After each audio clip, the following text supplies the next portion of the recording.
Apreciados amigos, lamento de que tenemos estas dificultades tecnológicas, pero estamos aprendiendo. Le estaba diciendo que son 10 años que Henry Grunberg y yo estamos haciendo este programa, y la verdad es que no sabía de antemano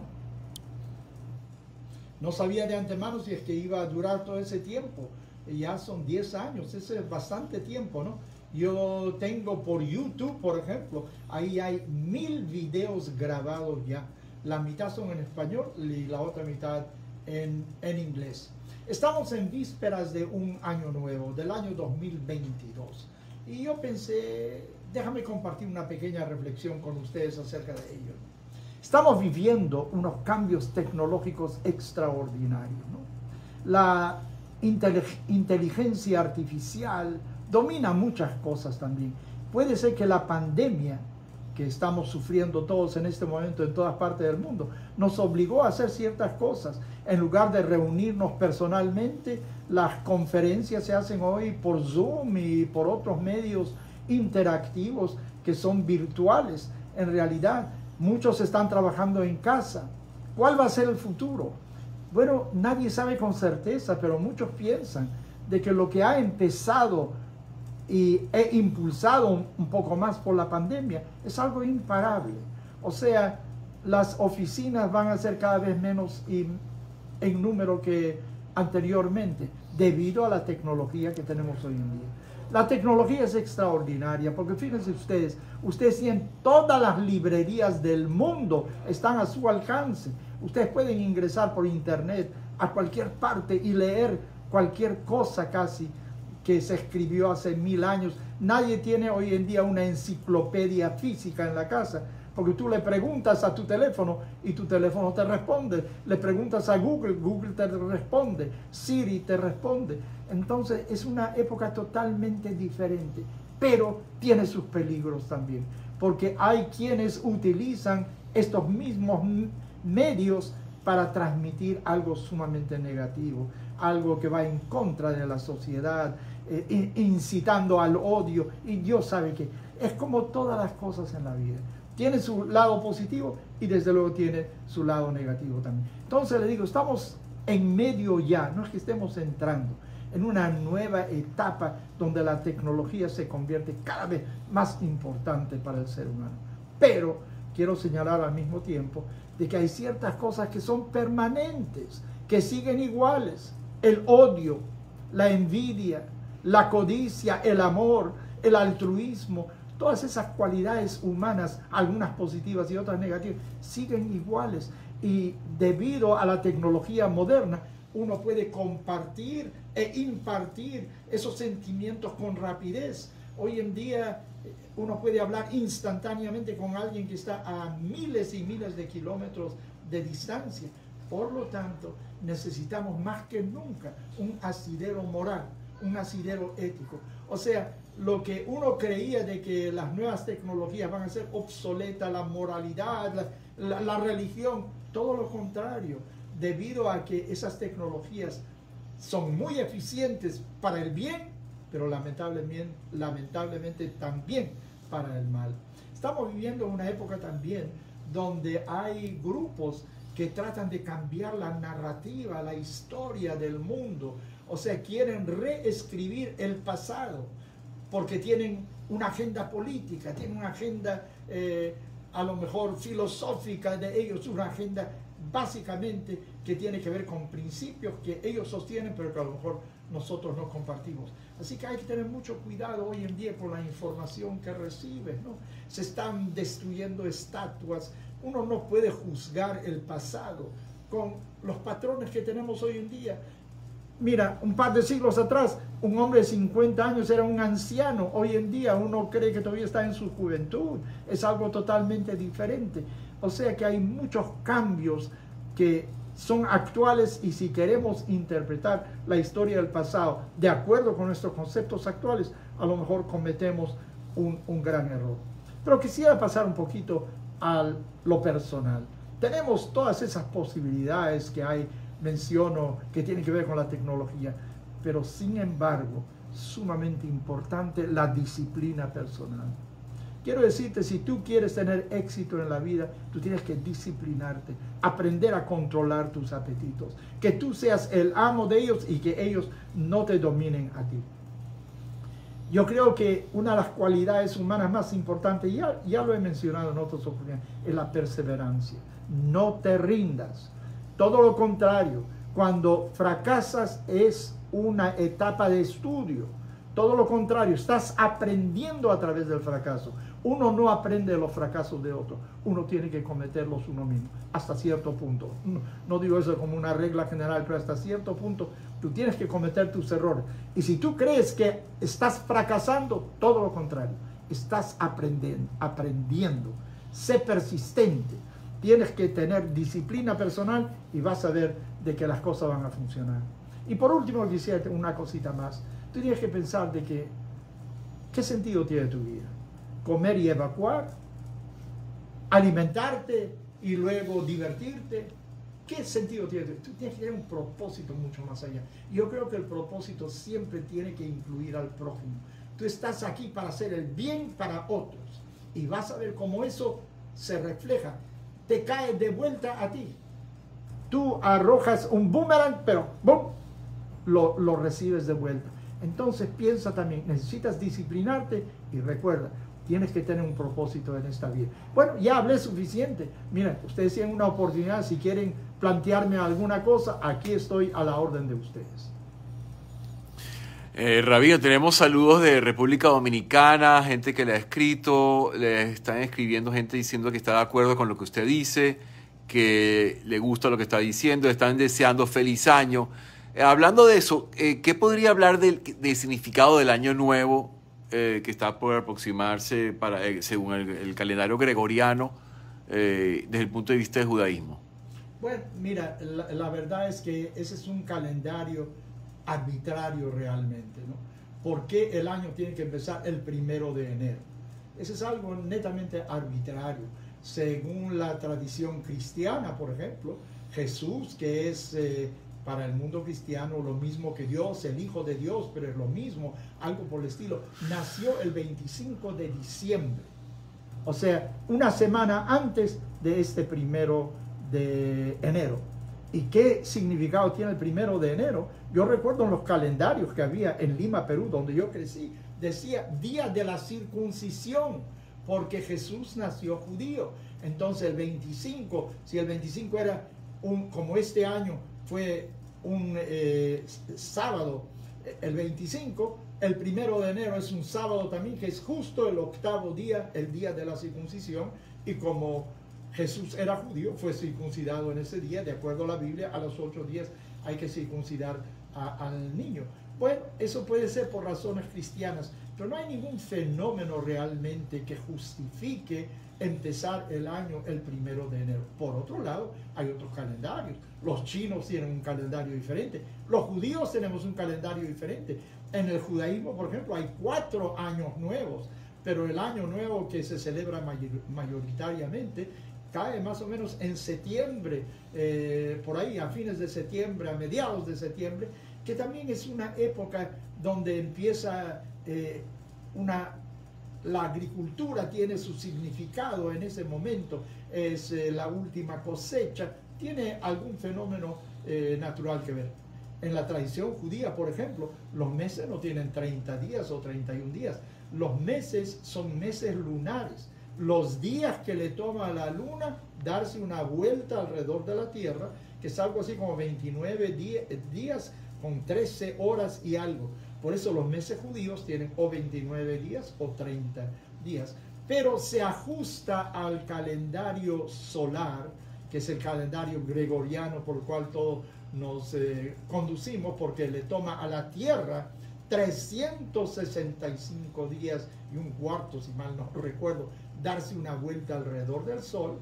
Entonces el calendario judío se adapta también agregándole un mes periódicamente para que los dos calendarios más o menos estén sincronizados. Pero no hay ninguna razón específica para el 1 de enero, realmente. Rabino, aquí recibí una pregunta de Raf Arthur. Pregunta que quisiera saber cómo él, que no se siente motivado puede ayudar a otros. Si la persona está deprimida y no tiene y a él no le han salido las cosas bien, ¿cómo encuentra fuerzas para ayudar al prójimo cuando él se siente derrotado? Ok, aquí quiero decirte, es algo de retroalimentación. Si tú empiezas tienes que esforzarte primero, o sea, tienes que tomar el paso, aunque te es difícil hacer, tómalo, pero vas a ver qué alegría, qué sentimiento de satisfacción vas a tener después de haberlo hecho. Y eso te va a dar fuerza nuevamente. Es algo circular. O sea, estás deprimido ahora. Bueno, ¿sabes? Si estás deprimido tienes que salir a la calle. No te quedes en la casa. Haz el esfuerzo. Una vez que estés en la calle vas a ver que la calle no es tan mala. De que tu situación de ser moribundo, etcétera, no es necesariamente la condición humana. El esfuerzo inicial tiene que ser tuyo. Eso no es fácil. O sea, no quiero decirte de que de un día al otro lo puedes hacer, pero tienes que hacer el esfuerzo. Recuerda, mucho depende de ti. La situación en la cual te encuentras muchas veces depende porque tú te retroalimentas. Mientras más triste estás, más triste te vuelves. Entonces para romper eso, tienes que hacer un esfuerzo especial.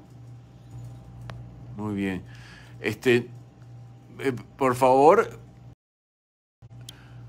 motívense a hacer preguntas, no tengan ninguna vergüenza. Yo se las leo y háganle preguntas al rabino. Esta es parte del ensayo del día de hoy.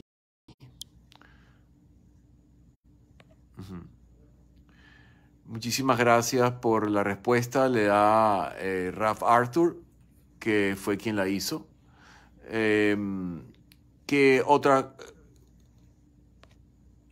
otros consejos que pueda dar a las personas para iniciar un periodo nuevo que muchas personas utilizan el 1 de enero como para proponerse metas nuevas? Entonces, si podría decir 3 metas fundamentales que alguien debería tomar en cuenta en esta nueva etapa de su vida, ¿cuáles serían esas 3 metas si usted quiere resumirlo así? Bueno, yo diría, número 1, atiende a tu familia. Recuerda que lo más importante para ti es el seno familiar. Con ellos puedes contar a todo momento. Nunca te pelees con tus hermanos. Nunca te pelees con tus padres. Y si es que hay una diferencia, trata de limarla. Como una persona dijo, a veces tengo diferencias con mi esposa, pero antes de acostarnos tenemos que hacer las paces. No podemos dormir estando peleados. Entonces, muy importante, primero, la familia. Número 2, quisiera decir de que en la tradición judía no se hace diferencia cortante entre lo espiritual y lo material, porque el ser humano es un ser biológico, también es un ser espiritual al mismo tiempo. Lo que comes tiene que ver con lo que eres también. Lo que vistes tiene que ser también lo que eres. Lo que hablas tiene. Así que ten mucho cuidado. Cuida tu físico y cuida tu espíritu al mismo tiempo también. Pero sobre todo, eso es un consejo para ti, para mí, para todo el mundo.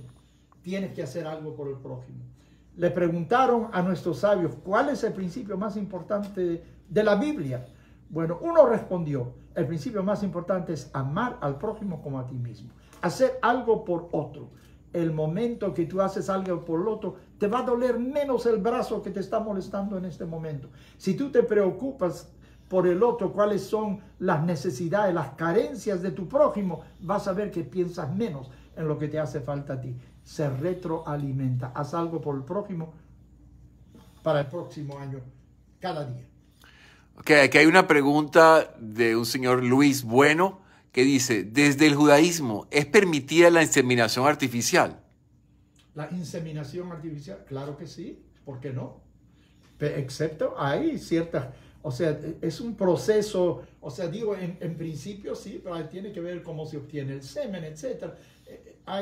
Uno tiene que preguntarle a expertos en esa materia, pero definitivamente sí, ¿por qué no? Claro que sí. La primera obligación en la Biblia es poblar este mundo, pero no poblarlo así nomás. También tienes que tener responsabilidad por tus hijos. No es tan solo inseminación artificial que haces después, cuando nace ese bebé. Tienes que cuidarlo. Hay mucha responsabilidad en eso. ¿Y qué tal, una pregunta que ha surgido en otras oportunidades, la donación de órganos? ¿Cómo es vista por el judaísmo? Yo creo que es algo sumamente noble. Puedo dar un ejemplo personal. Un miembro de mi familia muy cercano, no quiero identificarlo, tiene un hígado de otra persona y sin ese hígado ya no estaría viva esa persona hoy en día. Claro, se tomó el hígado de un difunto. Se puede hasta obtener hígado de donantes vivos. Se puede cortar un pedazo de hígado y el hígado se regenera en la persona. Mira, yo no soy médico, pero debido a esa experiencia que hubo en la familia, aprendí ciertas cosas. Pero definitivamente sí a la donación de órganos, definitivamente sí. Pero hay un problema de vez en cuando surge, por ejemplo, especialmente en la donación de un corazón. Necesitas el corazón vivo, no puedes dar el corazón de un fallecido. Entonces, la persona que va a ser el donante, que está por morir, puede haber un momento en que a lo mejor le inducen la muerte para que muera más rápido para sacarle el corazón. Hay que tener mucho cuidado en eso. Pero incluso trasplante de corazón, yo conozco a personas que viven hoy en día gracias a un trasplante de corazón. Es algo sumamente loable, todo lo contrario. Pregunta Gabriela Benner. ¿Qué recomendaría a alguien que cumple años y quiere ayudar a otro ese día, en especial en el sentido de pensar en otros como viene diciendo? O sea, ¿qué recomendación puede dar a alguien que está cumpliendo años? El cumplir años le da a una persona dentro de la pista del judaísmo alguna posición especial.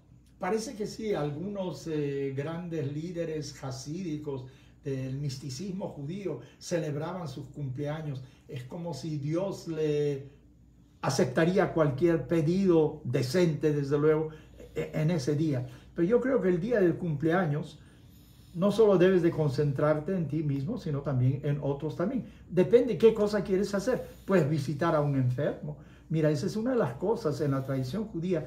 Hay ciertas cosas que no tienen límite. No hay tal cosa como ya visité a un enfermo, no tengo que hacerlo más. No, señor. Eso es algo constante. Honrar a tus padres es algo constante. Estudiar es algo constante. Ayudar a una persona pobre es algo constante. O sea, ese día deberías de pensar, además de recibir regalos, dar algún regalo a otra persona, hacerle la vida un poquito más fácil. Aquí tengo otra pregunta que acaba de escribir Ángel Félix. Dice, ¿cómo enfrentar tan disímiles puntos de vista con el COVID y los antivacunas? Las personas que no quieren vacunar. Bueno, yo creo que los antivacunas lamentablemente están reaccionando de una manera irracional. Mira, se utiliza lamentablemente la vacuna también desde un punto de vista político, pero uno tiene que pensar de que los investigadores, los científicos son los que nos resuelven los problemas. Miren, yo recuerdo en los Estados Unidos, yo llegué hace muchos años, había algo que se llamaba The March of Dimes. El presidente Roosevelt, creo que puede ser que él lo inició, porque el presidente Franklin Roosevelt tenía polio. Entonces él estaba siempre en una silla de ruedas, así lo veías a él. Entonces, una contribución de 10 centavos de cada uno para resolver. En aquel entonces 10 centavos significaban algo de dinero. Hoy en día a lo mejor los 10 centavos de dólar significan muy poco. Pero fíjense hoy en día, ¿existe el polio en el mundo civilizado? Casi que no existe. Gracias a lo que se ha descubierto, vacunas que se hacen contra el polio. Yo creo que este azote que tenemos ahora se resuelve con vacunas, gracias a Dios, gracias al intelecto, gracias a la investigación. Y mira, años atrás demoraba 5 años, 10 años. Hoy en día se produjo una vacuna en un año, hasta en menos de un año. Yo creo que todo lo contrario. Y aquellos que se oponen no están razonando bien. Pero hay un punto que es sumamente delicado, que es el siguiente. La pandemia, eso quiere decir que yo contagio a otros. Si se tratara de mí mismo, yo quiero vivir como un ermitaño, voy a comer una vez a la semana, haz lo que te dé la gana a ti. Pero si tú puedes contagiar a otros, se vuelven algo totalmente diferente. Y sobre todo, si tú empiezas a difundir esa idea, eso es algo sumamente peligroso. Yo no creo que nadie tiene esa autoridad a menos que sea un gran científico en el mundo, de decir de repente que las vacunas no sirven. Solamente se está haciendo eco. Como les dije hace un momento, la tecnología moderna permite de que se difunda rápidamente los nuevos descubrimientos, pero al mismo tiempo permite de que las cosas dañinas para el ser humano también se propaguen rápidamente. Pregunta Shaul Romero Figueiras. ¿Existe en el judaísmo algún rezo o práctica que se realice en favor de una persona con un diagnóstico de una enfermedad terminal? Gracias por su enseñanza desde Veracruz, México. Yo creo que eso de enfermedad terminal, entiendo lo que es, pero también he visto lo que uno podría llamar milagros, de que les sentenciaron a la persona de que tiene un mes para vivir y después de 10 años todavía sigue viviendo. Bueno, son casos excepcionales. Yo creo que tenemos que tomar en cuenta de que hay una cosa que es la fisiología, la biología, y hay otra cosa, la cuestión espiritual también. Yo creo que el sentimiento, la reacción emocional humana también tiene que ver con la enfermedad. Es un compuesto. Yo creo que hay que ir al hospital y hay que también ofrecer un rezo al mismo tiempo. Uno nunca debería de fiarse solamente en el rezo. No, señor. Tú tienes que hacer todo lo posible para utilizar los medios más avanzados. Y eso determina, siempre hay la esperanza que a lo mejor algo se va a descubrir que de alguna manera te va a ayudar. Bueno, yo creo que uno siempre debería tener algo de esperanza, aún en caso de una enfermedad terminal. Pregunta Ita Weiser. Rabino, ¿existe en la Torá alguna referencia a pandemia tal como nos tocó vivir ahorita en estos tiempos? O sea, algo en el pasado que pueda uno... Bueno, el ejemplo más importante son las plagas de Egipto. Mira, ahí vinieron 10 pandemias de repente para los egipcios que resultaron en la salida del pueblo judío de Egipto. Por otro lado, también quisiera decirles algo sobre la pandemia, ¿no? La pandemia, desde luego, ojalá que no existiera, pero por otro lado, incentiva al ser humano a buscar soluciones. Y cada pandemia resulta también en mayores conocimientos nuestros, porque es un reto para la sociedad, para la humanidad. Y si realmente somos solidarios, tratamos de vacunar a casi todo el planeta, vas a ver cómo nosotros vamos a resolver eso. Mira, hubo pandemias en el pasado donde murieron 50 millones de personas en un mundo que tiene una población mucho menor a la que tiene hoy en día. Creo que hoy en día estamos por encima de los 5 millones, pero muchos piensan que estamos ya hacia los finales de la pandemia con esa nueva variante que está azotando, pero que tiene efectos nocivos menores a las anteriores. A lo mejor estamos entrando en un periodo de resolución, pero obviamente 5 millones de hoy frente a 50 millones de décadas atrás y con la población mundial hay un cambio enorme, positivo para la humanidad. Otra pregunta desde el punto de vista emocional. Rabí, ¿cómo se maneja la parte del perdón hacia los demás? Cuando perdonar, se puede perdonar sin guardar rencor. El tema del perdón, están preguntando. Mira, te voy a dar un ejemplo práctico. Los alemanes cometieron el mayor crimen de la humanidad, que sabemos. Asesinaron del pueblo judío solo una tercera parte, sin razón alguna. Pregunta ahora, ¿tengo que perdonar a los alemanes? Yo creo que esa es cuestión divina. Yo no tengo por qué perdonar, ese es Dios quien perdona, Dios es quien castiga. Lo que yo tengo que hacer es asegurar que eso no vuelva a ocurrir de nuevo. O sea, ocurrió hace 60, 70 años, tengo que hacer todo lo posible para que no ocurra de nuevo. Y vemos que, sin embargo, hay quienes niegan lo que pasó en el Holocausto. Eso es algo sumamente complejo. Pero eso de perdonar no es cuestión mía. Yo no tengo que guardar rencor. Lo que tengo que hacer es aprender. Ocurrió algo, es negativo, tengo que aprender cómo evitarlo en el futuro. En lo que se refiere al pasado, esa es cuestión divina. Dios se encargará de eso. Bueno, entre la misma línea, otra persona preguntó que si existen pecados imperdonables. Bueno, lo que es imperdonable es el asesinato, ¿no? Si yo mato a otra persona, no la puedo revivir. O sea, si yo le robo a alguien, puedo hacer restitución. Depende de qué es lo que está haciendo. Y lo peor muchas veces es la mala lengua, la mala reputación que yo le hago a otras personas. Es muy difícil eso de recogerlo de nuevo. Ten cuidado, lo que hablas es sumamente importante. Ok, muy bien. Otras personas están comentando, hay una persona que está viéndolo, está cerca de Rusia, en la frontera con Ucrania. Personas de México, de Colombia, de Venezuela, de Miami, bueno, a todos de Israel. Virtual. De Israel, todas estas personas están dándole muchos saludos y están aprovechando la iniciativa de esta conversación, están muy contentos, están mandando muchos mensajes. Desde Colombia, Bogotá, también, y muchos corazoncitos están saliendo en el podcast. Muchísimas gracias. No veo, aquí otra persona comenta que ¿será que la ciencia está empezando a reconocer la existencia de Dios grabado en el ADN?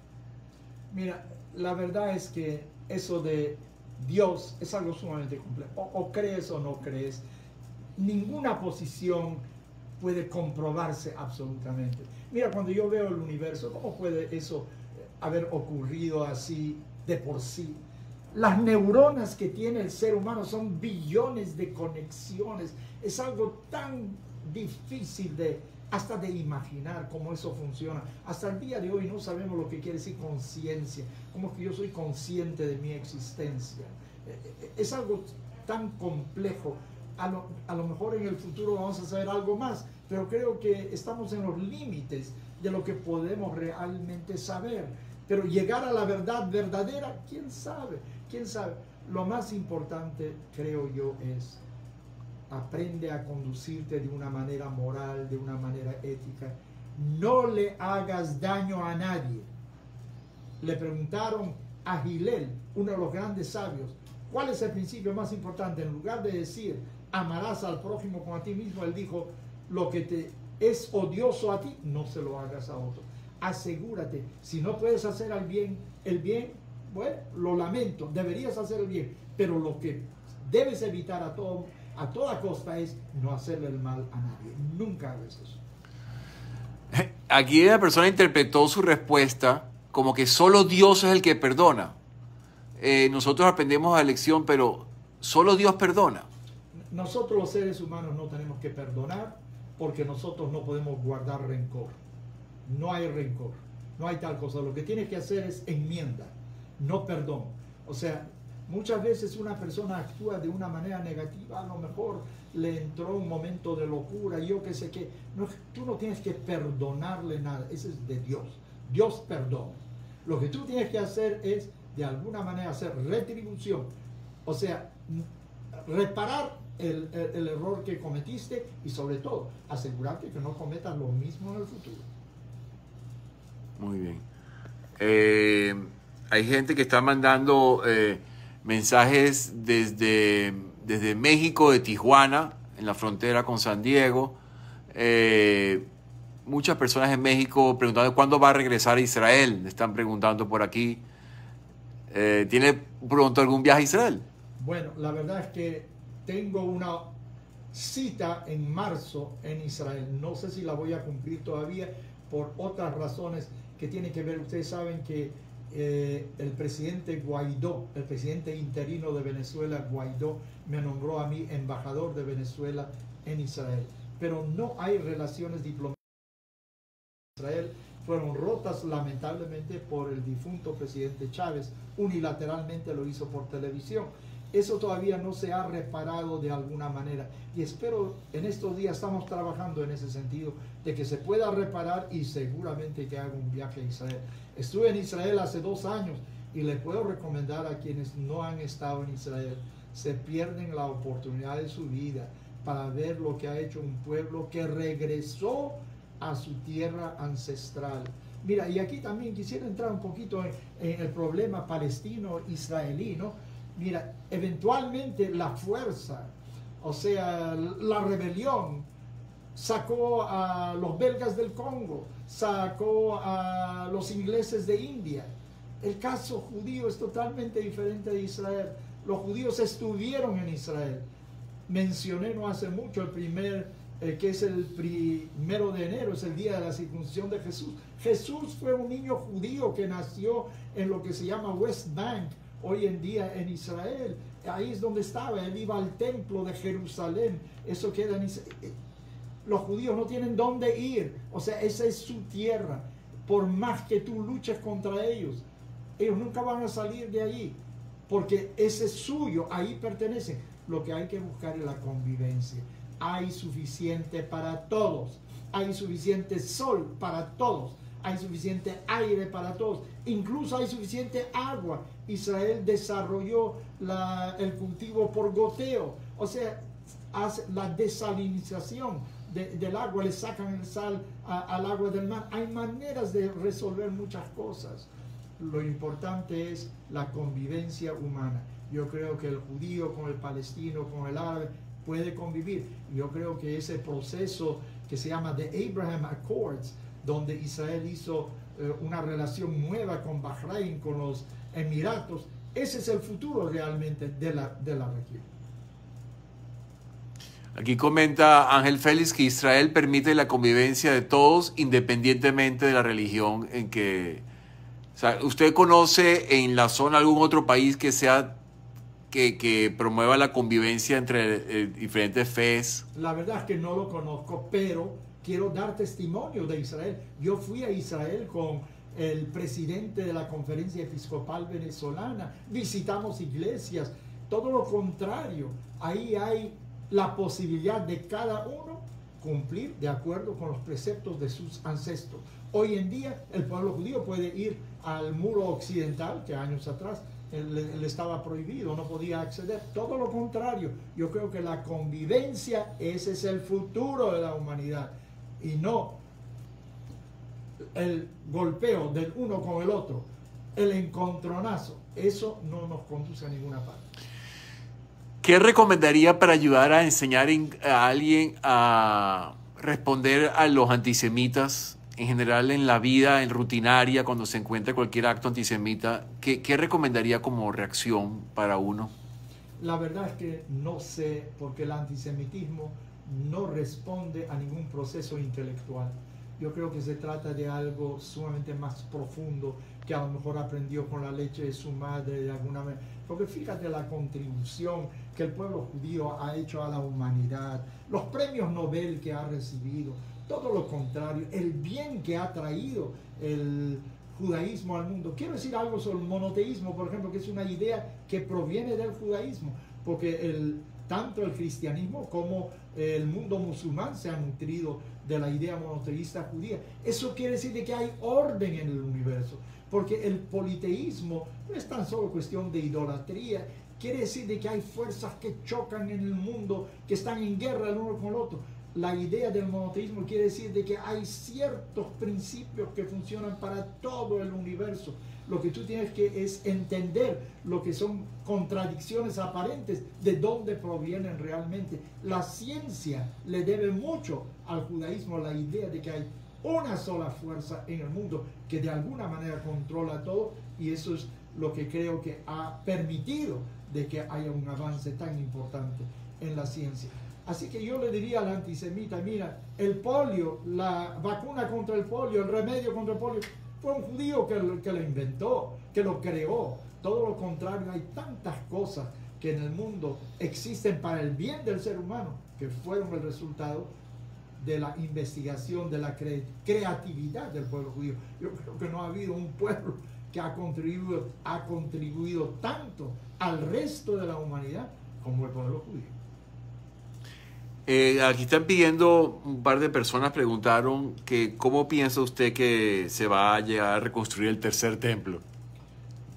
Mira, yo creo que las dificultades reales son tales que no se puede hacer.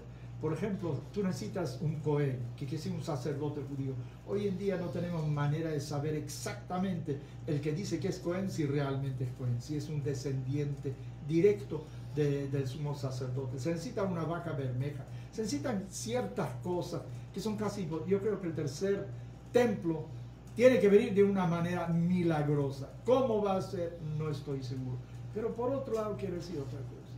A mí no me preocupa tanto el tercer templo. Lo que a mí me preocupa es el comportamiento del ser humano. Su disposición al sacrificio, no sacrificio de animales, su disposición a dar de sí mismo por el bienestar de otros. Dios nos reveló en el monte Sinaí cuál es su voluntad. ¿Por qué no vives de acuerdo con esos 10 mandamientos, con todo lo que la Torá nos está enseñando y exigiendo? Ok, Rabino, creo que ya tenemos que ir terminando. Tenemos 40 minutos ya al aire. Aquí, ¿qué opina de la situación que se vive en el Cótel con los reformistas y en especial con las nuevas tendencias con el tema de las diferencias que hay con respecto al uso del muro de los lamentos, las mujeres y todos estos temas? Yo quisiera dejar eso en manos de la gente que vive en Israel. Ellos van a llegar a algún acuerdo, a algún arreglo, cómo van a permitir las cosas. Pero eso también te demuestra que incluso los reformistas, las personas que están alejadas de la tradición judía, sienten la necesidad de conectarse con la historia del pueblo judío. O sea, yo veo ahí también aspectos muy positivos. El hecho de que quieren estar junto al Cótel es algo sumamente positivo. ¿Cómo se va a arreglar eso? Yo creo que eso es para la gente en Israel, para el gobierno, con la gente, la municipalidad, para los rabinos de Israel. De alguna manera se va a llegar a un acuerdo. Se han conectado un sinfín de personas, Rabino. En general, estimo más de 200 personas se han ido conectando, han entrado y salido. Han permanecido alrededor de 50 personas constantemente. Y creo que esto ha sido una experiencia interesante. Preparémonos para la próxima. Muchísimas felicidades desde el punto de vista de sus seguidores y podrán volver a ver esto. Va a seguir en Facebook. Una despedida. Bueno, un gran saludo a todos quienes se conectaron hoy en día y a lo mejor vamos a ver, Henry y yo vamos a conversarlo, a ver cómo podemos hacer periódicamente un intercambio tal donde ustedes puedan intervenir directamente conmigo. Pero estamos en vísperas de un nuevo año 2022. Quiero desearles a cada uno de ustedes mucha salud, bienestar, de que la pandemia no los afecte personalmente, que la sociedad en general podemos decirle un adiós a esta pandemia y que podamos dedicarnos cada uno de nosotros al estudio, a nuestra familia y al crecimiento personal y sobre todo oro por la paz mundial entre todas las naciones.